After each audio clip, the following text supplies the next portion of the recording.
So in this video we will discuss about the what is the proper jurisdiction to file a case under section 125 of CRPC 1973.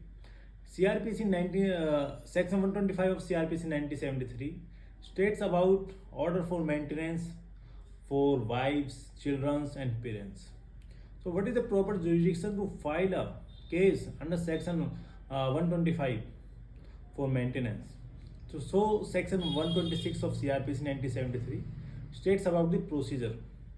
So section 126 of CRPC states that a proceeding under section 25 is to be filed against any person in any district where he resides. Number two, where he or his wife resides.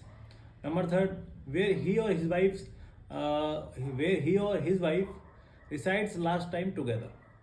So we have to follow the procedure which is prescribed under section 126 of CRPC to file a case under section 125 of CRPC.